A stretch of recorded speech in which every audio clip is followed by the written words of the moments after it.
very exciting episode of the Friends Talking Fantasy Podcast. My name is Charles, and with me today, as always, is my lifelong friend and co-host, Dylan. I'm ready to talk some fantasy with my friends, Charles. Yes, plural. We are ready to talk fantasy with our friends because today we have friend of the show, Adrian Gibson, on, normally as the host of the SFF podcast, but he's wearing another hat today, dare I say a mushroom cap, to talk about the upcoming release of his debut novel, Mushroom Blues. Adrian, welcome to the show. Thank you for being here. Thank you guys too. That was a great introduction, Charles. Thank you. You've been working hard, man. I appreciate that. You guys are the best, and it's always exciting to have a member of the SFF Addicts podcast on the show, and it brings a little more. I try a little harder. What can I say? Yeah, the bad boy of SFF is here to spice. Yes. Yes, that's right. The bad boy is here, and this is where he earned his title as well. So no, here done his show. No, you Okay. bestowed it upon me. Two. Let's say two. Yeah. Let's say that we both did it, and I didn't we individually come up both with it. did it. Come on, I made it a thing. There's video evidence, and Charles, this always happens in front of Adrian. You're embarrassing me in front of Adrian, where we get into these little squabbles, and then I'm like, I'll send it to you later. And I did whatever the argument was last time. I did send it to you later. Whatever it I'm was, gonna send this one to you later. We don't remember. I have no recollection or evidence, but now. No fighting, boys. Because we're here today to celebrate a triumph here. We have a new novel coming out. I guess at the time of this episode's release, it will be coming out tomorrow. Because March 19th, 2024, we are entering the fungalverse with Mushroom Blues. So Adrian, first novel, why don't you kick us off? Tell us a little bit about it. I've teased the whole mushroom angle of it, the fungal verse. I'm sure plenty of fans are piqued. Why don't you give us a little preview into the book? Yes, I can tell everyone a little synopsis just to give them a sense of what the book is about, and then we can dive deep into it and get real mycological up in here. But Mushroom Blues is the first book in the Hofmann Report series. It's also the first book in the Fungalverse shared fictional universe. And it follows a police detective, a homicide detective named Henrietta Hofmann, as she is investigating the murder and disappearances of fungal and half-breed children in the city of Neo Kinoko. And so it's a murder mystery, a police procedural. And as she goes on this investigation, she has to team up with a mushroom-headed beat cop named Koji Nameko. And so the two go across the city investigating these murders and disappearances and how the different socio-political elements within this city are involved in some capacity and kind of exploring the complexities of what's going on as they figure out who killed these kids or who kidnapped them and why. And I'm just very, very excited because it's a secondary world that I created, and it's just brimming with mushrooms, mold, and mycelium. And we'll talk a lot. You're probably going to be annoyed by the end of this. Stop talking about mushrooms, man. But it's in the title. In the office. Shut up about the sun. Just stop talking about those shrooms. Yeah. Well, no, go ahead, Dylan.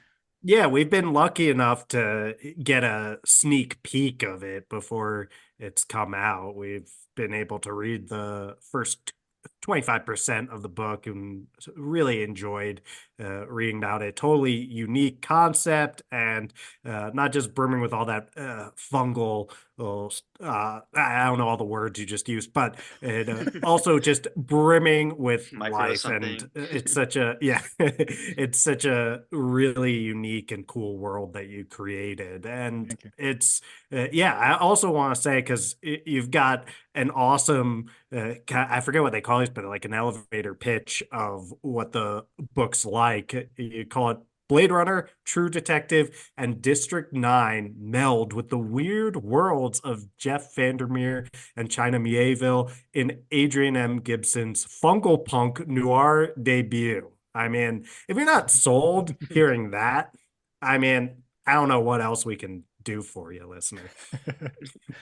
Just turn off the episode now. No, noir for sure. I mean, it's all downhill from here. Guaranteed. I mean, because this whole world is kind of both the setting and then half of the people in this world are influenced by this, are these what is the name of these people? I'm keep wanting to say fungal just fungals. Yeah, fungals, or mushroom right. people. Yeah. So, I mean, we have to ask at the beginning, like, where did the inspiration come to take like noir style storytelling and put it in a world full of mushroom people? Yeah. I mean, in other words, what's the deal with you and mushrooms? Yeah. I mean, I'll get into that. Yeah. Yes. If people know me, like, yeah, my close friends, like, I've just been immersed in mushrooms for a really long time, and it's been something that has been a part of my life since I grew up, since my childhood, where I would just find mushrooms in my backyard. I would go out into the forest all the time and basically like role play with friends where we'd be smacking each other with sticks and stuff and pretending that we're like knights and whatever, and or having like pine cone fights, because that was a thing, until somebody gets hit in the eye, and then you probably keep going anyways. But the coolest thing was just being immersed in that environment and stumbling across really weird shit. So it's like you'd just be like running around in the forest and you'd be digging through dirt and turn over like a big log, and underneath would just be webs of mycelium or like fungi that are growing on this decomposing log. And so that always just fascinated me. Like there are these things that are growing out of other stuff that is essentially in a state of dying and decaying. And so that kind of sparked my fascination with mushrooms, but I never knew the complexities of what's going on beneath the soil until much later. And so when I was a teenager and then going into my 20s and starting to dabble much more in psychedelics, so like mushrooms and acid and DMT and stuff like that, where I started to realize the breadth of what mushrooms are capable of. And that kind of sparked an ongoing interest that, fueled by the internet, I was able to do a ton of deep dive research into what's going on here. Like, what are these things? Coming across mycologists and, people who are even on like the amateur side of things. Paul Stamets is a really big influence. He's basically like a self-taught mycologist who has taken just so much of his life experience and infused it into mushrooms as a career, and how he can teach the public about mushrooms, how he can write about it in such a way that invigorates the imagination, but also kind of invigorates the human spirit to apply these practices in the real world. And so I had this desire to kind of take mushrooms and do something with it. It started out more in my artwork, where I was tattooing mushrooms and tattooing mushroom people. And I was heavily inspired by Jeff Vandermeer, which is why it's like I had to include him as a comparison. He has a trilogy called the Ambergris trilogy, which is City of Saints and Madmen, Shriek, and Finch. Finch in particular, which is the third and final book, is a detective noir set in a world where these humans colonized a city, or they colonized a place and built a city there. But in order to do that, they pushed a race of fungal people deep underground. And so this kind of like, this was my first, other than Mario and the Toad people, which is bullshit because they suck and they don't really do anything. This was my first introduction of mushroom people and the ideas of how fungi could be incorporated into a secondary world, a fantasy world. In the case of Finch, it's like the mushroom people are much more of a hive mind, and they're not really too individual in that sense. And so a lot of what I've done with the Fungalverse is having a conversation with Jeff Vandermeer's work, where, what is it, Dylan? It's a tonal retort. Ooh. Right, Charles? Right. I guess you could argue that it is. Yeah. Yeah. But it's kind of like I wanted to see what it would be like to give the fungal people more personal and individual agency while also maintaining a lot of these elements of fungi. And in conversation and retort with Jeff Vandermeer, yes, where the fungal people in his book are much more like of this hive mind, a bit more like brainless in a way, but very, very menacing.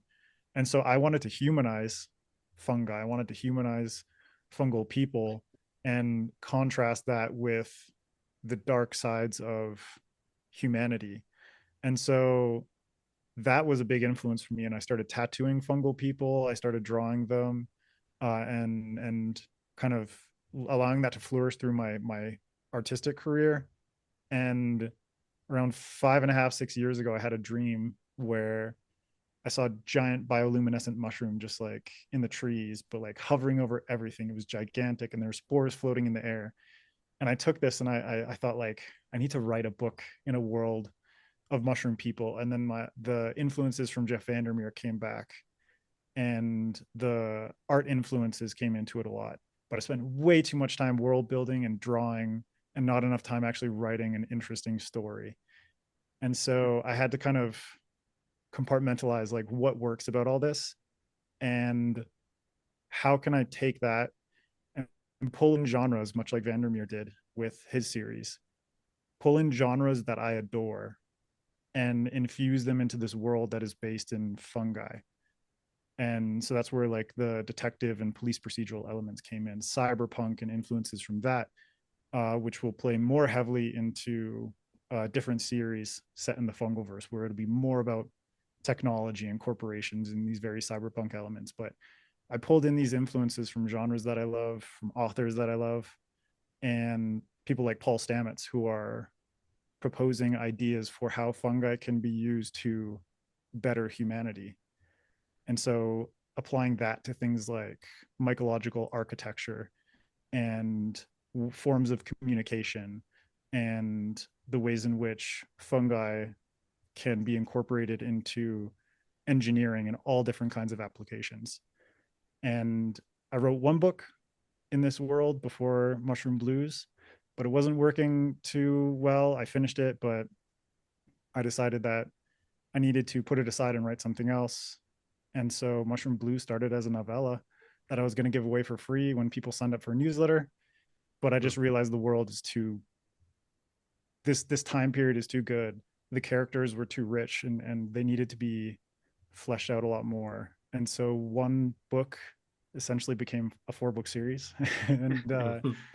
and yeah, that's kind of like the birth of the Fungalverse and how all that came to be.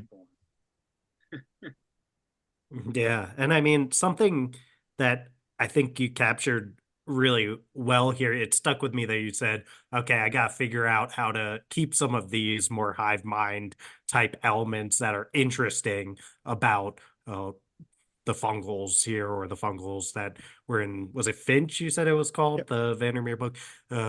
You want to keep that, but you also then want to humanize the characters. So it's you found a really cool balance here with the character of Koji.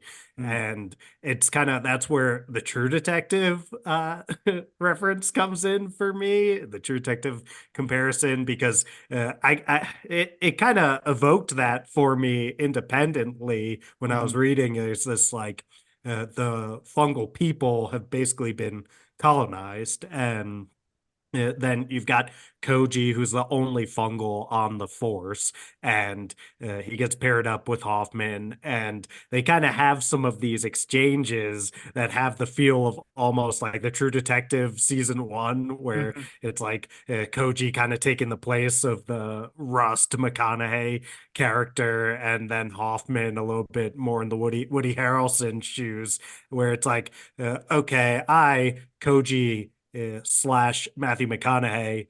And of course, when this gets made into a huge feature film, we will be putting a mushroom head on Matthew McConaughey. Yes. He can adapt to any role. He's good. Of course. I mean, look at you have this beautiful cover. It's got this wonderful shade of blue, and you've got this Koji figure smoking a cigarette. It's pretty epic, and I can just see McConaughey in that role. But you have this element where then Koji is representing the kind of fungal voice to Hofmann, and kind of like, I'm gonna change your worldview here. And we haven't. It seems to be heading down that road. I mean, we haven't gotten as deep into it, but it really brought those kind of feelings like, challenge your worldview. I'm gonna bend your mind a little bit, and it's a really fun dynamic to have, and a superhuman dynamic to have. While in the background, you have all these awesome supernatural elements happening that we won't get into too much for spoiler reasons, but make it really exciting and will be really cool for the fantasy fans to get into.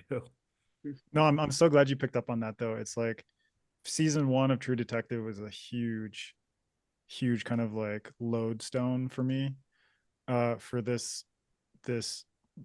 mood and the atmosphere of the world, but also that relationship between Koji and Henrietta.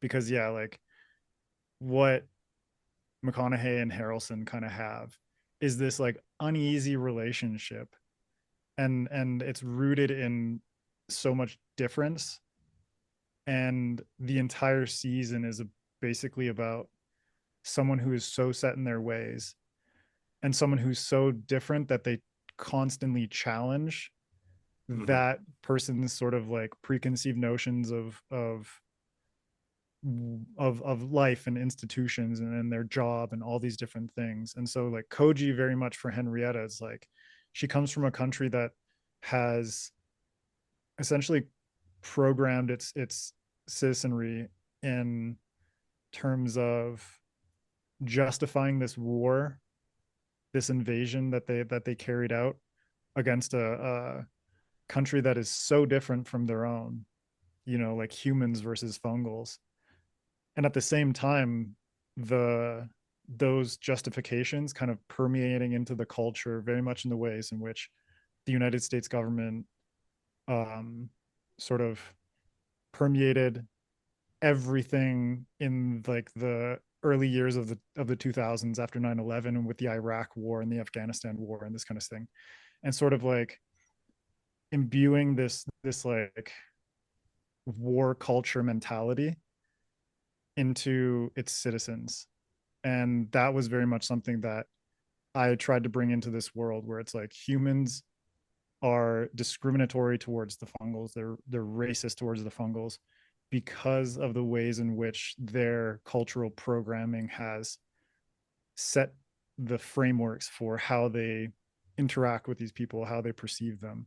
And so Koji is just like that person who is prodding Henrietta again and again and again in terms of like morality and social values and cultural values and all these different kinds of things. And it was really important for me to kind of use him as a way to set Henrietta up for essentially what is like a climax of awakening and acceptance of the things that she thought were the truth and the traumas that she kind of carries along from her past, and how this investigation essentially, like, and Koji and the different fungals that she meets along the way break her down to the point where she can dissolve her sense of self and rebuild something more honest for her from the ashes of that. Right. And usually when that happens for mushrooms, they're not actually talking to you. And usually the spiritual awakenings in our world that occur for mushrooms are are less conversational with the mushroom itself. But that's no, they're like from all my psychedelic experiences, there are so many, like, you know, I call them my little spirits, basically. Like they're the little spirits that are allowing, allowing me to essentially engage in a conversation with my own consciousness, my own subconscious. And so they're kind of like guides more than anything.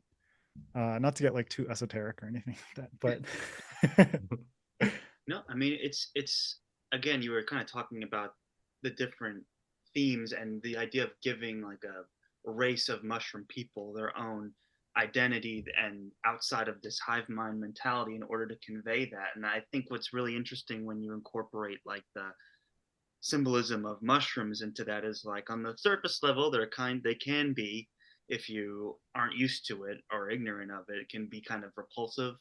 And so I definitely think there's some of that early on of like, oh, these people have like mushroom caps on their heads, like don't touch me, like that kind of thing, which is a much more physical metaphor of racism against a group of people. I mean, your face looks like Matthew McConaughey, which is great, but the rest of you, right? But then, like beneath that, there's also just there's so much like mystery and complicated biology and science that go on behind mushrooms that when you bring it into a personified culture, it's like, hey, there's a lot more, dare I say, beneath the surface of all of this that like maybe someone more ignorant of their culture wouldn't understand.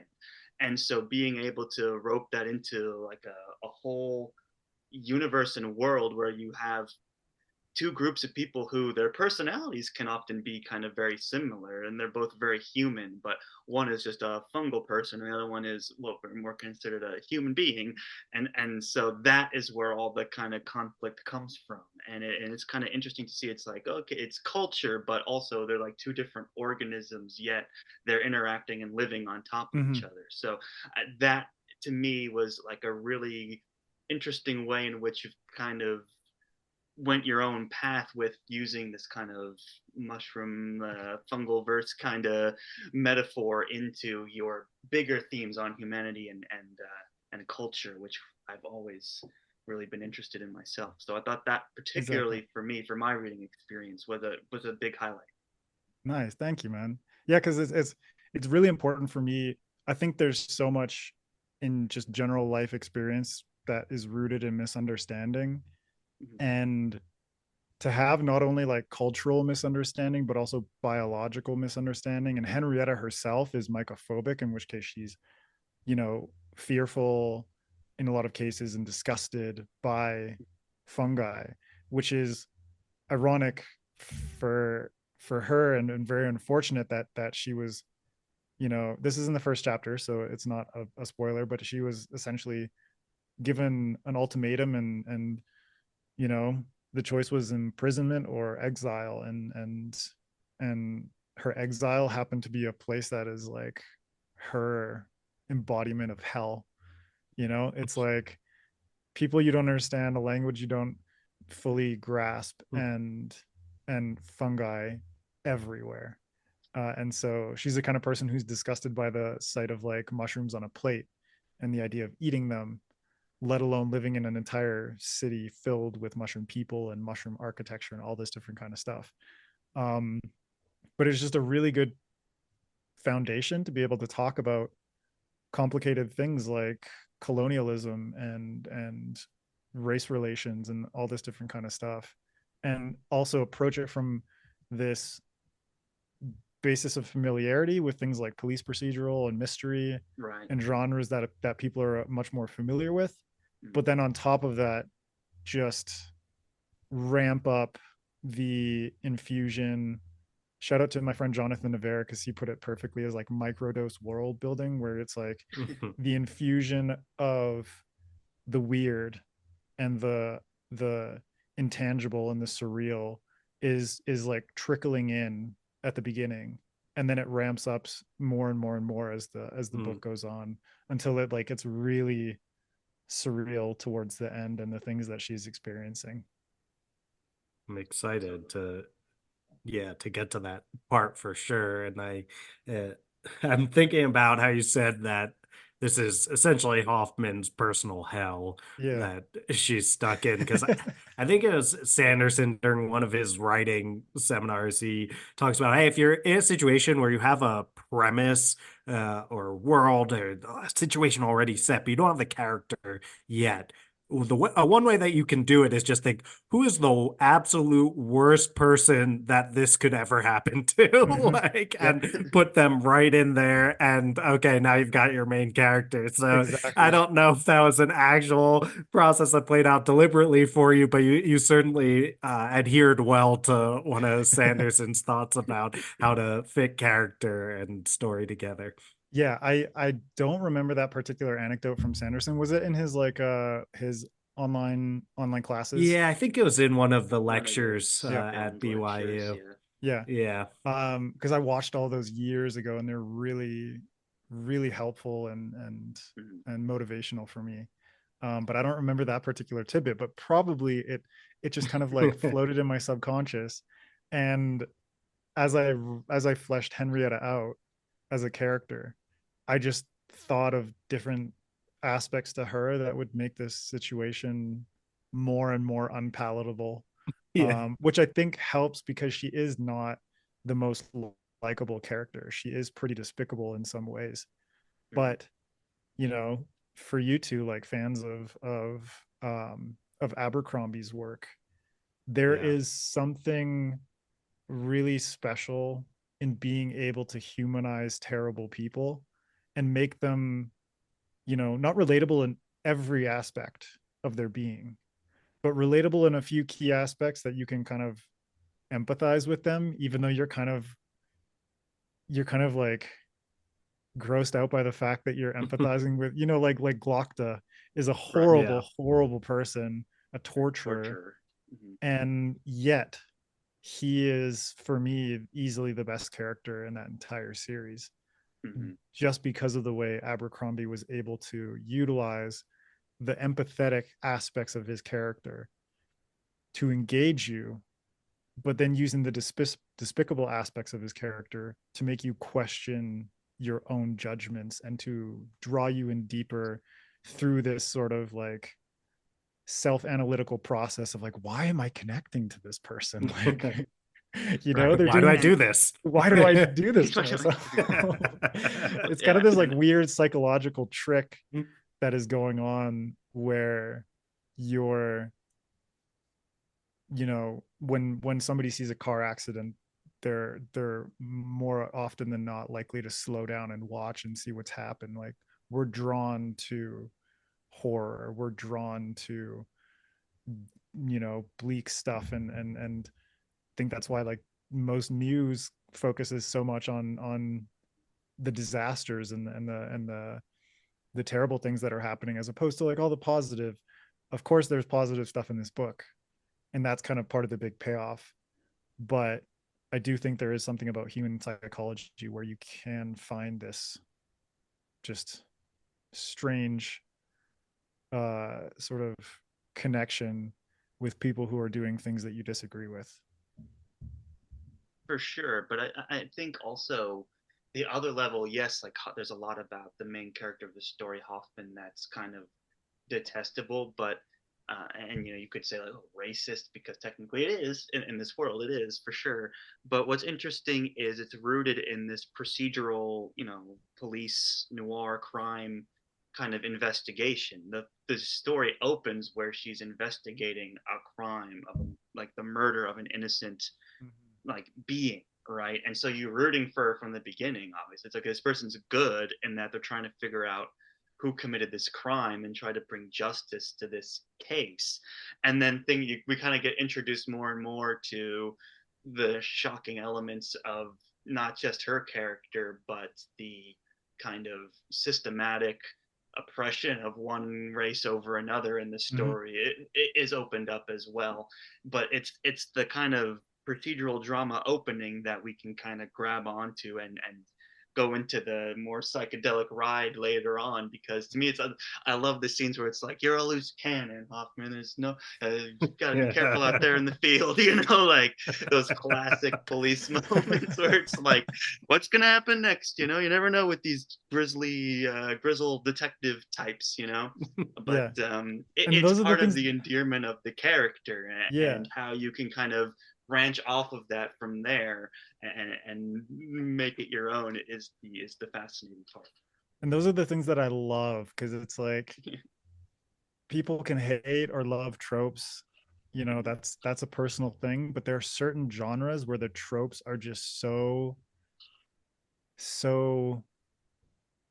quintessential and Yeah. and evocative of that genre. And I think mystery and police procedurals and sort of like crime thrillers and these sorts of things, those tropes really help to ground the reader in that genre.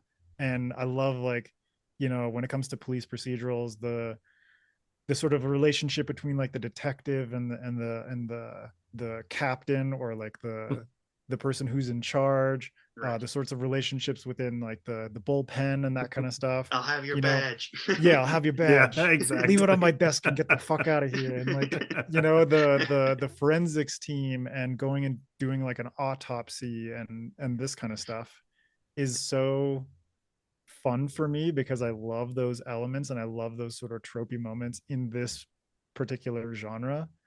And then on top of that, it's like I can twist those around and make something disgusting like an autopsy even more disgusting with like mycelium and fungal elements, or, you know, like make the interrogations more evocative because of what the world and the people who inhabit it have kind of established as possible.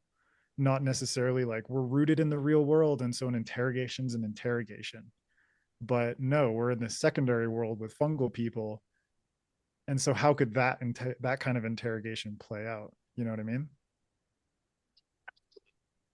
It's it's and that's the other thing too that Sanderson always writes is like, hey, it's got to be entertaining at the end of the day as well. And who doesn't love a procedural drama? But then you spice it with like all these influences of just like your understanding and appreciation of mushrooms and working that into a work of fiction. You know, it's the combination is where the magic happens. So for sure, Yeah. I'm a huge procedural police drama fan myself, so I'm down for all of those tropes as well. You know, Yeah. never.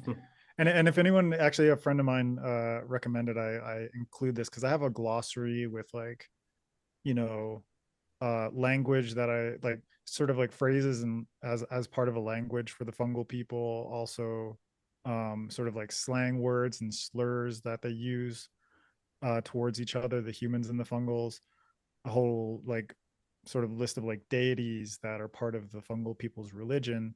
But a friend of mine recommended that I include sort of like fungal terminology into the glossary itself. So it's like, you know, I think if people are kind of wary of the phrases and words that exist, like even mycelium, like for a lot of people that particular word might not have clear significance. So I have included that stuff in the glossary. So it's like you can learn a little bit more about, you know, mycological uh biology and terminology and that kind of stuff, while also being able to immerse yourself in like the police procedural elements and all that kind of stuff that you're probably more familiar with.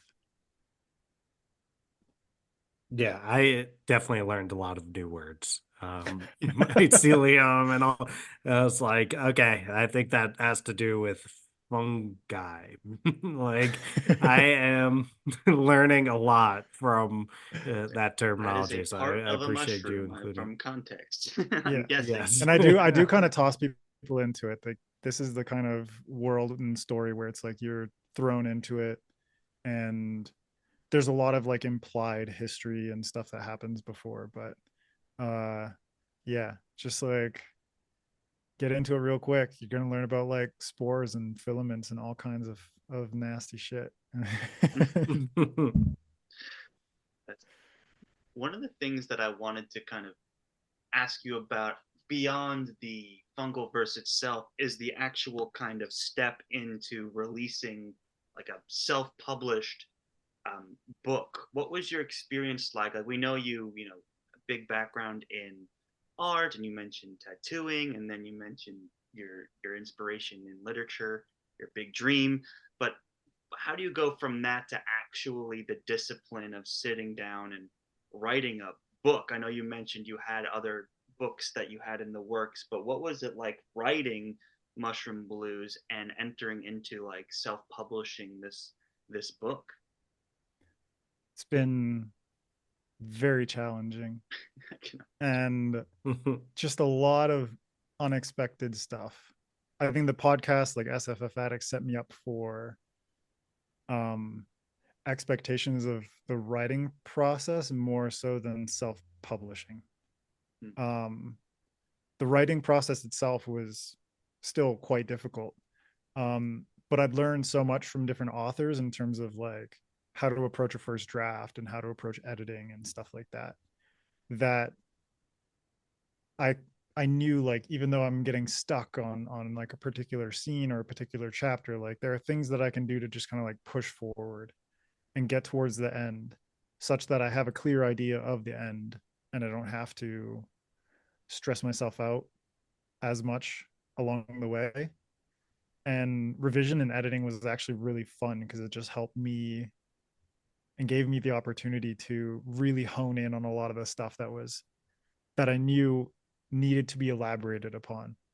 So there are certain things that it's like I didn't write it in the beginning of the first draft, but it kind of came about spontaneously throughout the rest of the book, that I knew, like, okay, I have to go back into the beginning chapters and kind of like rework this element in to give it more punch and more potency, like the sort of empathic hive mind nature of the fungal people was something that I came up with during the drafting process, not before, not during outlining, none of that. Like I went back and started to rework that because I knew it was a really cool angle and something that added a lot to the world and to the story.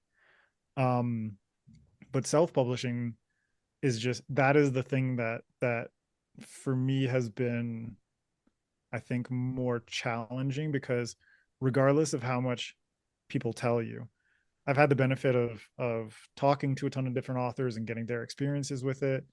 Ryan Cahill and Rob J. Hayes like did one-on-one calls with me. We just like chatted on Zoom, and they walked me through a ton of stuff. Crystal Matar has been really beneficial, just like as a friend, but also the kind of person I could go to with questions whenever I had them. But I think regardless of how much stuff you learn, regardless of how much preparation you've done, nothing really prepares you for actually just doing the thing. And a lot of it is like trial by fire. And you kind of have to push through and learn those lessons. And a lot of the people that I've talked to, you know, Ryan, Rob, whoever, they say that the first book is the most difficult because you don't necessarily have an idea of what to expect until it happens. Every subsequent book after that, you have a more clear idea of what you can expect. And eventually, like in Rob's case, he's published like over a dozen novels. For him, releasing a book is much less stressful because he has such a clear idea of what to expect. And a lot of it is just learning these different skill sets. And in my case, it's like, you know, just because I have a background in certain areas, like in graphic design and art, most authors, they would get their cover artist and get their cover art, but they would also have a cover designer or like an interior designer.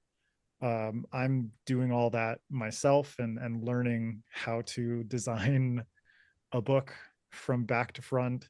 I did the typography for the cover on top of Felix Ortiz's amazing artwork. Yeah. I'm recording the audiobook myself and having a good friend of mine helping out with like the mastering and cleaning that up and making it sound as professional as possible. So it's like, I think I'm doing more than the average author to begin with, on top of like, Well, there's on not top much of like you're not doing. So on top of like, I- I'm still doing my podcast and raising two boys, and doing like a book tour. Like this podcast is part of like my virtual book tour, and I've talked to a lot of other authors. I had no idea what a book tour really entailed until I set one up and realized that I went way bigger than most authors ever do. Dude, I've seen that I've seen that document, like that snapshot of all your different stuff. I'm like, he's doing something every day, basically from like late January until this book releases. Like, you are one of the hardest working men in the publishing industry right now, Adrian. I'm like, when does this guy sleep? I mean, my kids don't let me sleep enough, but it's just it's one of those things where I needed to challenge myself. If I didn't, set out to do this, if I didn't set out to release it at a certain point, if I didn't set up the book tour and do all these different things, it would have taken me a lot longer to muster up the courage to actually do this kind of thing. It's like through my own personal experience, I do much better in terms of like curbing procrastination and curbing these habits that I know I have if I have a deadline, if I have like a concrete endpoint that says like, like this SFF Addicts episode has to be out by this point. Yeah. That is the kind of thing where I'm like, well, shit, like I'm going to do it, and I'll figure out a way. So a lot of it is just kind of manipulating my own psychology as I've come to understand how I work. And all of the things that I've done have basically been me just like telling my habits to fuck off and setting these goals for myself so that I would push forward even when I might not have had the motivation or energy to do so. Yeah, I mean, holding yourself accountable like that is so huge. And I mean, you've got so many appearances that have probably already came out in various podcasts, so many blog posts, all that kind of stuff. So check all of those out. I'm sure you'll be keeping everyone abreast on your social media and all of that, Adrian. So it's not something every day. It's like a couple things a week. Yeah. Depending on which week. The closer we get, like by this point, it'll be like there's like the ramp up from like the end of February towards launch is like there's much more frequency. But for the most part, it's like all the stuff that I've got a lot of this stuff like already prepared, and it's been really fun to do like blog posts and map reveal and cover reveal and the different interviews and all that kind of stuff, just as a way to chat with friends, because a lot of the people whose podcasts I'm on are friends, and then you two included. It's like it feels really cool to be able to like come from, we know each other through other circumstances, but now I get to talk with you guys about something that is like another part of me and very special to me, but in a different way than the podcast. Taking off the podcasting hat and putting on the author cap. Yeah, exactly. Actually, at my wedding, my brothers gave me a visor with 2 portobello mushrooms screwed to the brim. Yeah. Nice. The fact they know that me you well. didn't bring that into all of the video interviews during your book tours. No, that thing got destroyed so fast. It was like I wanted to borrow it for Charles's wedding. Yeah, by the end of it, the portobellos were like falling apart. So that's a bummer. I'll have to make my own. Yeah. Well, it must be interesting though, Adrian, because folks probably already know that you have interviewed so many incredible authors over on SFF Addicts podcast. I mean, that's like the just master I was going to call it a masterclass of interviewing. You also have masterclass series, so I don't want to confuse anyone. But that is just an amazing collection of interviews that you have over there, and it must be kind of weird, right? Like being on the other side here, and now you're the author getting interviewed. How has that been for you?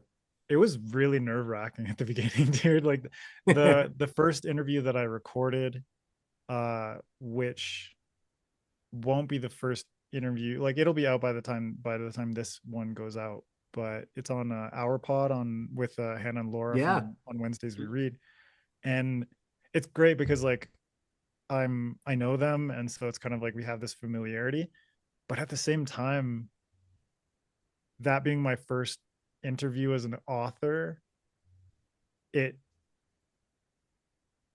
my nerves kind of welled up in such a way where I was talking about things that I had in my head for so long, and I never really got the chance to like talk to other people about them or nerd out about this stuff. Right. And so once we like started talking about, you know, like my psychedelic experiences and these things that are really personal to me, and you know, I actually started to get like pretty emotional, and people could probably hear it in my voice. It's not like I was like breaking down and crying or anything like that, but it it did feel like really powerful and kind of like overwhelming for me. And so it is strange because I've talked to MJ about this, where she felt really nervous to start interviewing people coming from the author side of things, where she was the one that had always been interviewed.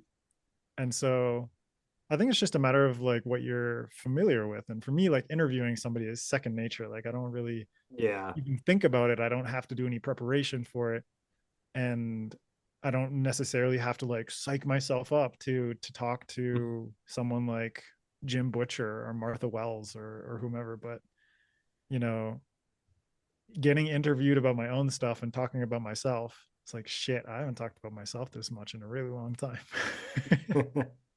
It's so much more personal being on the interviewee side, because dude. the interviewer side, I mean, you do way more than we do, but we've got some experience here, and it's I found a lot of like, okay, if you're gonna talk about yourself, it's gotta be just a like quick reference to something, and you're like, and that's why like this thing about you matters, interviewee. You're kind of like it's using your own experience as a way to like set up and segue to talk to them and be like, you know, this is my take on this, but what do you feel about it? And kind of like you're always trying to set them up for the slam dunk and whatnot. Yeah. But now you have to be the one who finishes the alley-oop here, and you've done an awesome job, Adrian. It's kind of, you put yourself out there a little bit, you know, writing a book and putting it out there. There's some vulnerability to that as well, and it doesn't sound easy as someone who's like interviewed a lot of people and done the show and listened to whatever, just to then the idea of actually writing a book. Oh my God, what are you, crazy? Like that's a whole nother that is a whole nother world of work and the artistry and vulnerability that is just like wow. And then to promote it afterwards, mad respect. I don't know how you're doing all of that, and you're doing video content over on SFF podcast. I don't know how you do that too on top of everything else. It's just it's like routine is pretty much what it comes down to at this point. Like I told you before we started recording, like I have like my one day a week where I edit an episode, and that just like everything is streamlined, where I have like my templates for editing audio. I have like my template for editing video, and a lot of it is just like drag and drop and you know, have my little systems for taking care of things. And writing a book is very similar in a lot of ways, even though it's just every day. And I think it's a lot more consuming, where the mind is just like roiling with ideas and things to implement and whatnot, or things to edit. And it's just kind of like a constant presence for a very long time. Yeah, it's pretty wild. but it's cool to talk to other authors and realize like everyone who writes a book is kind of a little messed up in the sense like that they would willingly undergo this process and do this thing and carry it to its end, carry it towards fruition. Yeah, that's well said. Yeah, it takes a lot to get it to the end, and I mean, that's something that's I think such a huge accomplishment. There's many folks out there who have started books, and there is a much smaller percentage of folks who have finished books. And Adrian, you have a couple other books that are on the way as well. Like I noticed on your website, there's Spore City is going to be coming in the fall, and that's really exciting. I'm curious, is there anything that you're able to tell us at this time about Spore City?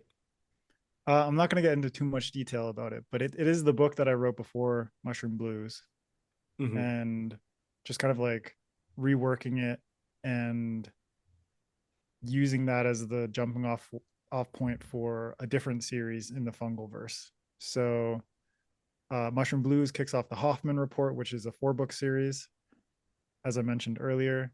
And then Spore City is going to be the beginning of the Kinoko trilogy, which is set 3 decades in the future. And that one is much more like cyberpunk with fungal technology and shady corporations and corrupt government, but also like mushroom gangster crime families, like pulling a lot of inspiration from the Greenbone saga. Oh yeah. And Koji making a return as an older man and investigating his own investigation. So it's kind of like a lot of this stuff really ties into each other, and I'm going to be going back and forth between the Hofmann Report and the Kinoko trilogy, as well as incorporating more stuff into the fungal verse. I think like 10 books and 2 short story collections, more or less, like planned for the fungal verse over the next like decade or however long. So yeah, take that, Sanderson's Cosmere.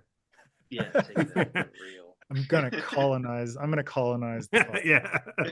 These mushrooms are gonna be growing over the corpse of those series. Yeah.